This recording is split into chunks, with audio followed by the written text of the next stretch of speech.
Subscribe कीजिए हमारे channel को और साथ में बेल आइकन दबाएं ताकि आपको मिलता रहे हमारा वीडियो सबसे पहले। ये कहानी है विशेक की। विशेक इंडियन आर्मी में है। 6 महीने पहले ही विशेक की नौकरी आर्मी में लगी है। उसके माता पिता गांव में ही रहते हैं। विशेक हर दिन अपनी माँ बाबूजी को फोन करता और उनसे उनका हाल समाचार लेता। उसके माँ बाबूजी भी उसके फोन का इंतजार करते। उससे बात हो जाती तभी वो लोग कोई दूसरा काम करते। फोन की घंटी बज रही है। विशेक के बाबूजी फोन उठाते हैं। बाबूजी प्रणाम। खुश रहो बेटा। बाबूजी मेरी सैलरी आ गई है, पैसे भेज दिए हैं। आप बैंक जाकर निकलवा लीजिएगा, ठीक है? और जल्द से जल्द घर के छप्पर की मरम्मत करवा लीजिएगा और अपना ध्यान रखिएगा। ठीक है बेटा, तुम भी अपना ध्यान रखना। ये कहकर बाबूजी ने फोन रख दिया। विशेक अपनी बैरक में जा ही रहा था कि बारिश होने लगी। बारिश को देखते ही उसे बचपन की कई बातें याद आने लगी। वो बहुत ही गरीब परिवार से आता था।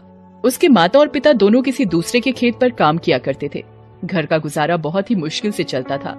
विशेक गांव के ही सरकारी स्कूल में पढ़ता था। वो पढ़ने में बहुत अच्छा था। उसकी एक आदत थी कि वो हर रात सोने के पहले अपनी माँ से कोई न कोई कहानी जरूर सुनता था। एक रात उसकी माँ उसे महाभारत के अर्जुन की कहानी सुना रही थी।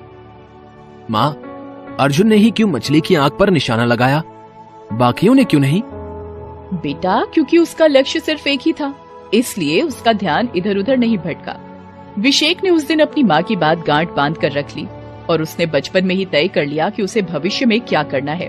वो अपने देश से बहुत प्रेम करता था, इसलिए वो चाहता था कि वो आर्मी में जाए। इसके लिए उसने 10 साल की उम्र से ही तैयारी शुरू कर दी थी। विशेक एक मैदान के चारों ओर दौड़ते हुए चक्कर लगा रहा है। 4 चक्कर हो गए, 1 चक्कर और पूरा कर लूं, तब घर जाऊंगा। विशेक हर दिन शाम और सवेरे मैदान के 5 चक्कर लगाया करता था। उस दिन भी उसने चक्कर पूरे किए और घर की ओर निकल पड़ा, लेकिन रास्ते में ही बारिश शुरू हो गई। रात ज्यादा हो रही थी, इसलिए वो भीगते भीगते ही घर पहुंचा। जैसे ही वो अपने खपरेल घर में पहुंचा तो देखा कि बारिश के कारण उसके घर की छत से पानी टपक रहा था। वहाँ उसकी माँ ने एक मटका लगा रखा था। ये सब देखकर उसे अपनी किताबों की फिक्र हो रही थी। तू आ गया बेटा? माँ, मेरी किताबें? तेरी सारी किताबें मैंने पॉलीथीन में बंद करके रख दी हैं, वो नहीं भीगेंगी। तू जल्दी से हाथ मुंह धो ले, मैं तेरे और तेरे बाबूजी के लिए खाना लगा देती हूँ। अब कितना हाथ मुंह धोऊंगा माँ, पानी में पूरी तरह से भीग कर तो आ रहा हूँ। विशेक की बात सुनकर उसकी माँ मुस्कुरा दी। धीरे धीरे समय बीतता गया।